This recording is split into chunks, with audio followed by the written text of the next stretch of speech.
And now it's time for the IBM session here at the Cloud Architecture Summit, where we'll explore the latest trends in innovation using event-driven solutions for hybrid cloud architectures. Our guide this morning from IBM is Kim Clark, Integration Architect from IBM Automation. Kim, welcome. Hi, good to be here. Yeah, we're glad to have Kim with us today. He is a technical strategist on IBM's integration portfolio. He's also a practicing architect, providing guidance to IBM internal teams as well as enterprise customers. And notably, you may know Kim from his work as being a primary author for IBM's Agile Integration ebooks and materials. The session this morning is entitled Event-Driven Architecture Patterns in a Hybrid Cloud Landscape. You know, we're seeing a new generation of highly responsive apps coming thanks to a resurgence of cloud-friendly event integration patterns. Today, Kim is going to share the most popular and most effective ways enterprises are using to distribute events and data across their enterprise. And in the end, we'll get a look at some really cool event-driven innovations for developers, IT, and business. Just a quick note before we begin, you can download Kim's slides. Just click the big red button under the view screen. We've also got some other great downloads and assets for you right at your fingertips. Just click any of the blue links below and you'll get them right away. And we love your questions and comments, of course. So to connect with Kim, just type in the submit a question box. So Kim, with that, it's time for me to turn to you and tell us about event-driven architecture patterns in a hybrid cloud landscape. Thank you very much, Vance. And yeah, I've been in some role in integration for a good couple of decades, nearly 3 now, I think. And it's interesting because this is not the first time that we've come across the concepts of event-driven architecture. So EDA as a concept is certainly not new. I think probably in the 2000s was the first time I heard the phrase. And really it was focused back then on decoupling of components from one another. So we were sort of looking at messaging capabilities like IBM MQ, that's of course still around, and seeing decoupling between components as being the main thing that it was providing, and often decoupling between different parts of an application itself to enable parallel threading and things like that. But event-driven architecture today is shifting much more towards what am I going to do with those events? What's important? What can I find out from those events? And if we look at this diagram, we can see the pub-sub pattern of events on the left-hand side, but it's really all about how do I glean insights from a stream of events, perhaps combine them with other data, and ultimately perform actions as a result of that. So really, event-driven architecture is still around. It's still a term we use, but it doesn't mean what it used to mean. It means something really quite different. And what it's gradually having an effect on is, well, kind of everything. So we start to see it affecting the pace at which we can derive insights and make decisions. We start to, of course, you can't have a conversation about IT now without mentioning AI. So you can use events to train machine learning models, to feed things into generative AI and so on. And so it's having an effect in all sorts of different places. But probably the main effect that we see is 2 things. One is that we're moving as far away as possible from the sort of periodic batch world that we used to have in terms of data and data processing. And the other is that we're looking to complement the very synchronous nature of most interactions. So from service-oriented architecture onwards, we've been really focused on exposing APIs and services that are synchronous in nature and going all the way through to back-end systems. And that is in itself a sort of a complex invocation chain and creating lots of dependencies. And so trying to get away from that and make better use of the existing technologies and new technologies around asynchronous communication. But with that, we need to sort of take a step back and say, well, what kind of technologies are being used for event-driven architecture? Now, there's no question that asynchronous communication continues on as it's always done with things like IBM MQ, but that is primarily a transport mechanism. It's used underneath Fortune 500 companies to perform payments and really fundamental business critical transactions. And it continues to do that, but that's very much the command pattern. You tend to be asking for something to happen. You kind of know the system that you're talking to. And so it's less about the publish subscribe pattern, although MQ can do that as well. But for the publish subscribe pattern, we also have, and not by any means a new kid on the block, but Apache Kafka has been around for approaching the last decade or so. And the focus there is really on having a historical event log. So being able to go back in time and look at the events over time. It's more of a alternative data store than it is a transport mechanism. So it's a different way of persisting that data. Whereas with a queue, you delete the data as you go through. With an event log, it remains there for as long as the administrator chooses to keep it. And that allows us some different patterns. We start to see different patterns occurring in the environment.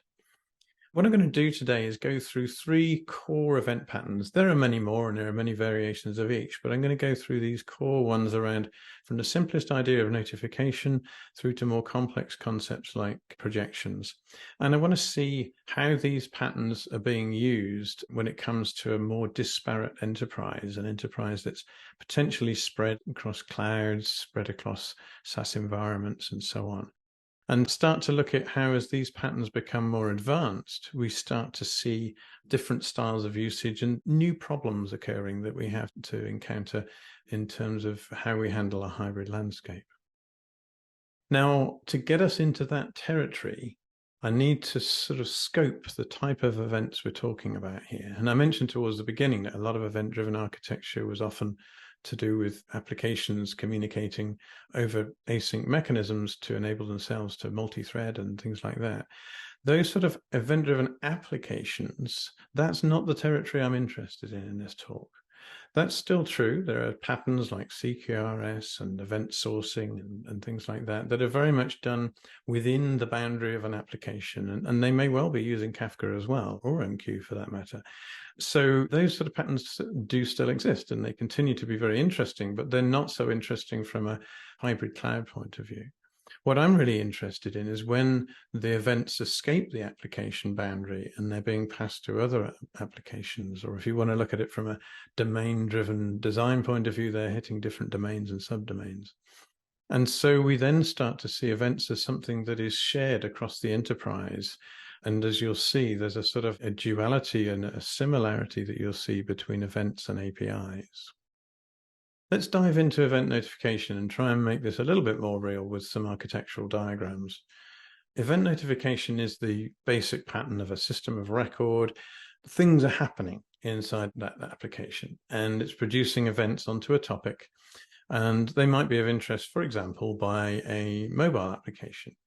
Now, mobile application, you don't worry about, from an events point of view, the events that are sent between the mobile application, its backend for front end, if you like, and the individual devices. That's something that's handled by the carrier networks and by the way that particular phones work and things like that. But what we're interested in the events that are traveling between, say, a backend application and that backend for front end. And so they're traversing across the network. And if they're interesting enough, it's a better way for a mobile application to receive those alerts. It could be, I've just made a payment with my banking application, or my parking is expiring, or something like that. And to write a responsive application, we want to receive that as an event rather than have to poll a back-end system on a periodic basis, which is inefficient and gives us a much less responsive app. Now, of course, if that event is interesting, if those events are interesting enough, they're probably interesting to other applications as well. And so this is where we start to get into the territory of events that are enterprise-wide, events that are more reusable, and maybe that could be used across a broader area. But for that system of record to allow those events to leave its environment, it's got to have some control. In fact, the boundary of an application is really more focused around the event topic that it's writing to is part of the application, the definition of it, the governance rules, the access controls. Now, if we're talking about Kafka there, that means that that application owner has got to have some highly expensive Kafka administrators working for him that are looking after exposing that application, setting up access control lists and setting up all the security for all sorts of different applications. And that starts to become quite a significant burden. So we start to see an opportunity to control the sharing of events in a different way.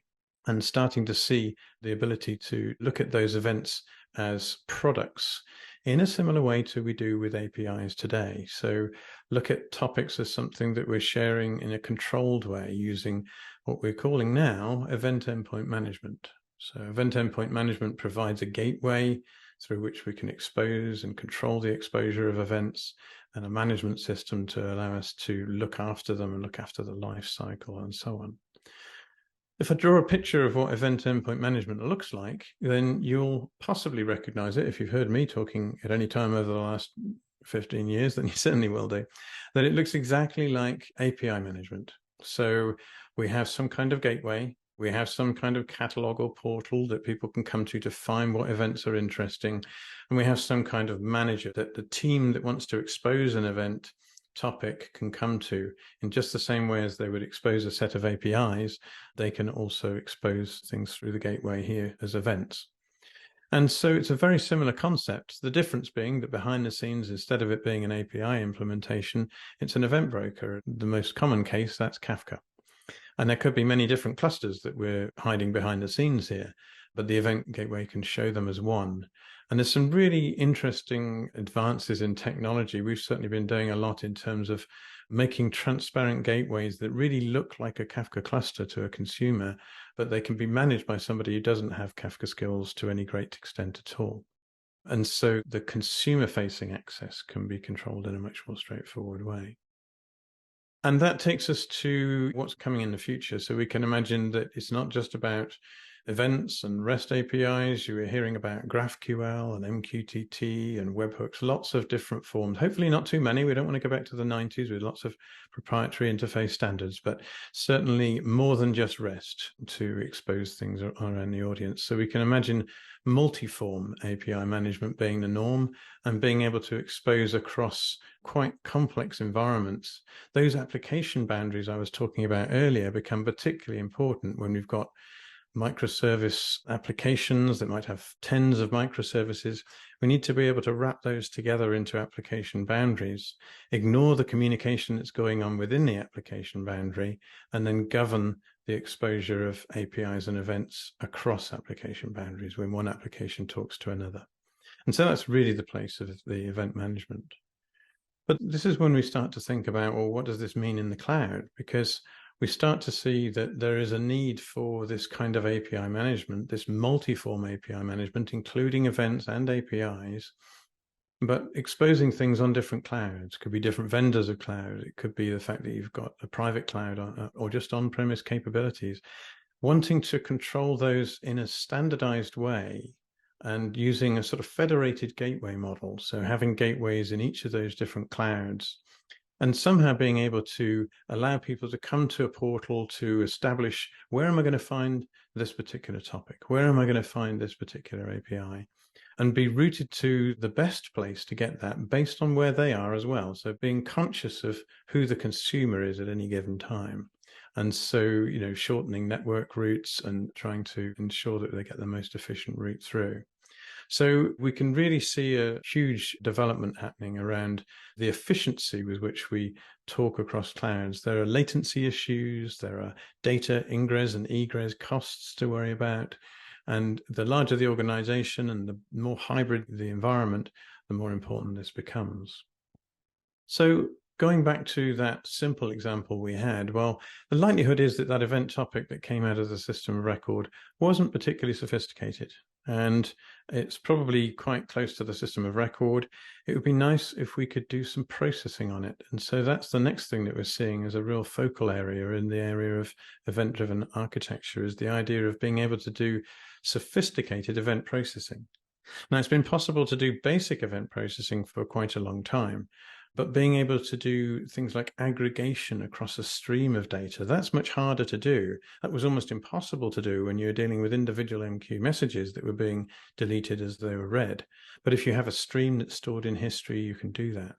You can combine it with reference data and aggregate things together, look for patterns across the stream.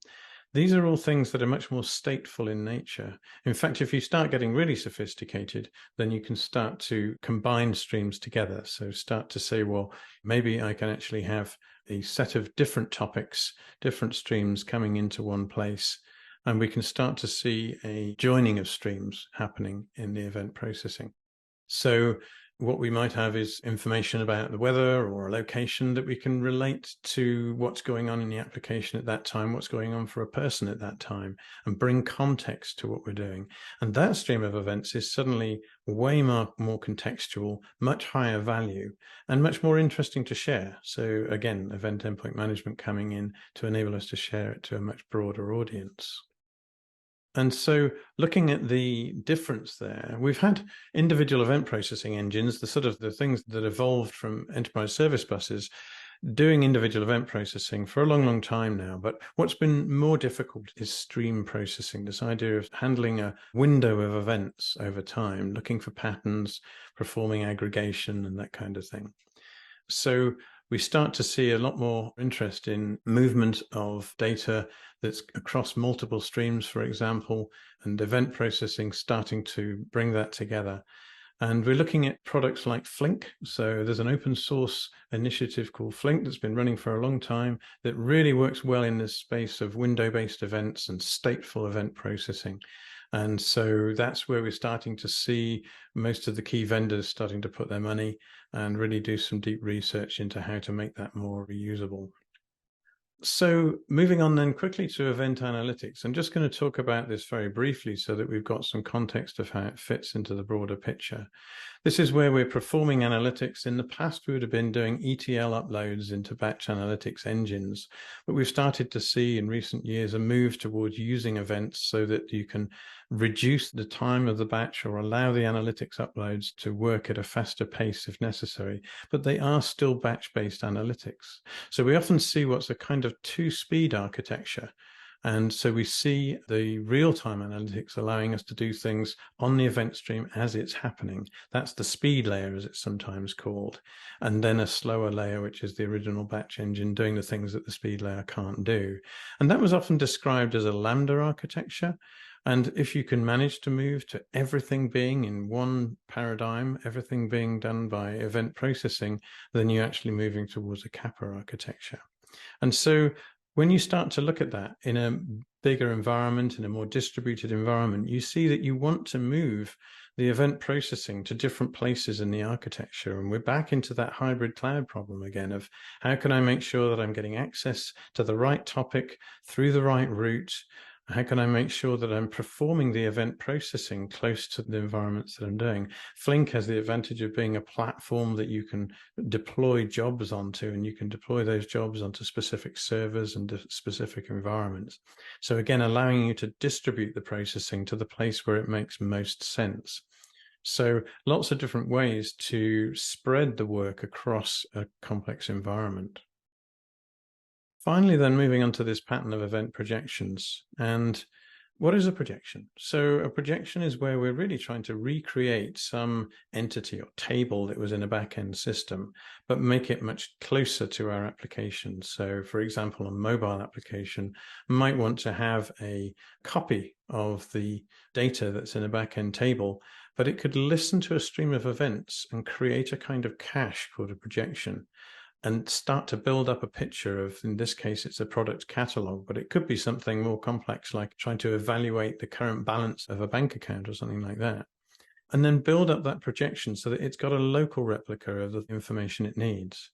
Now, of course, because it's an event log, it could go back and recreate that in a different form if you wanted to upgrade the application, for example.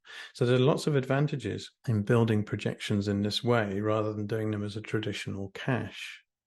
So again, how does this play into the hybrid cloud kind of environment? So if you imagine lots of different environments, each wanting their own copies of these caches and things, we've got to think very carefully about how we distribute the data around.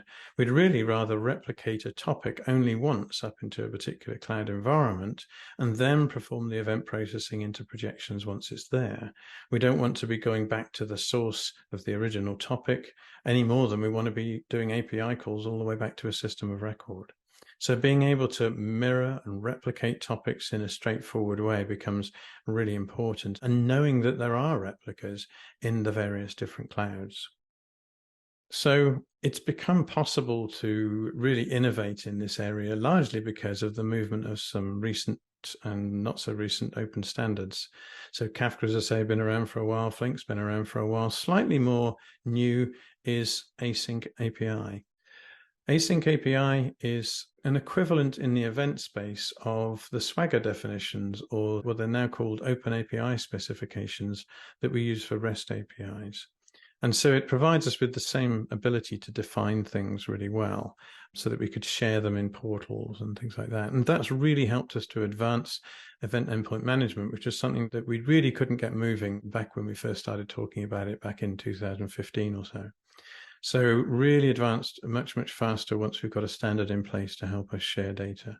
Flink for the event processing across a powerful platform, and Kafka, not just for the implementation, but as I mentioned earlier, for all the black lines on the diagram, it's the protocol as well. So Kafka provides a common protocol for them all to use. I do, of course, work for IBM, and there's a suite of products that we put under the banner of IBM Event Automation. And each one is really trying to build out on those open technologies. So Event Streams is based on the open source Kafka, and we've brought things to that by bringing together things in the box that are also open source, like MirrorMaker 2 for the replication, but we've added on top of that to add extra features into the geo replication and suites of connectors and so on. So really productionizing it and expanding it to make it a more valuable proposition, and of course providing IBM support on top of that. The event endpoint management, as I mentioned, the gateway piece in there is really quite an innovative bit of technology, because it's quite challenging to make a truly transparent gateway that looks like a Kafka cluster, but it can have, for example, different security model on the front side to it has on the back side. So you can hide a lot of the complexity of where your clusters live, how they're connected to on the backside. And on the front, you then allow people to connect using something pretty similar to an API key as you would do with traditional REST APIs, but they're connecting over the Kafka protocol. And so it allows a much more user-friendly way of providing access to the various clusters and hides the detail of the cluster itself. And then finally, the event processing piece, we've based that on Flink. Flink is a very mature platform now. It's been used for a long time. Flink provides the ability to run stream processing jobs in a similar way to you can do with the Kafka APIs like Ktable and Kstreams and things. But you're running the actual application. You're making sure the application stays alive. You're scaling it. You're deciding where to deploy it. Flink takes all that off your hands and provides similar sets of APIs to work at that low level, but also higher level APIs that allow you to work at the level of tables, treating events topics as tables, the most powerful of which probably being Flink SQL. So effectively, you can treat the event streams as if they are tables and perform SQL queries on top of them. That's very powerful, and Flink itself provides some good ability to do that kind of work. But we've tried to make it a little bit easier for you by adding user interfaces to make it more straightforward for you to code against the Flink SQL standard. And so providing you with a more of a low-code interface that allows you to build up a selection of stream processing commands in sync with one another to produce ultimately interesting insights on the topics that are coming out the other side, but doing that in a low-code fashion so that you can see it in a more straightforward way. So very rich set of capabilities. Certainly happy to talk to anybody who'd like to talk to me about the products, but equally, I'm an architect and I just love talking about architectural problems. So happy to understand use cases that people have for event processing and discuss ideas. So that concludes my formal remarks. Let me turn it back to Avance and see if we've got any questions here. Wow, Kim, really terrific and really amazing to have IBM with us as you articulate another cool architecture that I'm sure a lot of our cloud professionals would find interesting. Really great overview of the patterns and usage that you're seeing, and love to hear about the technology too. So thanks for a great session. Thank you, no problem. And as you might expect, you have percolated quite a few comments and questions here. So with your permission, let's dive into them. Sure. Kim, let's talk top level first off. Really fascinating mind bender to think about a new dimension to EDA. You made a big point about making a distinction between event driven apps and event driven enterprise. And the question here kind of follows up on that. Is IBM making the case that the always on nature of today's environment or need for real time and a responsive IT means that we need to move to more of an event fabric rather than certainly just a point EDA solution? Yeah, there's certainly something in that idea that the older style of event usage was much more point to point. You tended to know the one application making a request to another application to perform a piece of work. And I think there's no doubt that we're making better use at the enterprise scale of the sort of concept of publish subscribe, where you don't know who the consumers are going to be when you build a stream of events. And they'll do lots of fascinating and innovative things with them. And they won't just be working with your events, they'll be combining events from other places too. And so that's a very different way of looking at data that's being surfaced asynchronously. And I think often that's the case where you have data in back-end systems that is hard to get hold of in a timely manner. So this is the whole problem with an API. At the end of the day, has to go all the way to a back-end system, retrieve the data back out, and the data that you're looking for might not have arrived yet, and you might have to go back again in a short while's time, that polling kind of cycle. But if you're being given the data exactly as it's occurring, you can start to really sort of explore ideas. And this is one of the things we've tried to surface in the low-code tooling what we've got for the event processing, because you can actually experiment with something and see the results in real time. So you can immediately see the new topic that you've created that's based off of the old topics that you've been filtering down and combining together. And so a real sort of innovative, experimentational sort of iterative style that you can't really do that with APIs in quite the same way. So it's really pretty exciting. And when people see it, their eyes go wide and they sort of say, yeah, I really want to try something with this. I could definitely envision those eyes popping out as they learn more and more about the technology. Let's turn to this question about use cases. Where do the customers tend to add IBM's look at the EDA for the most impact? Can you share a couple of solutions?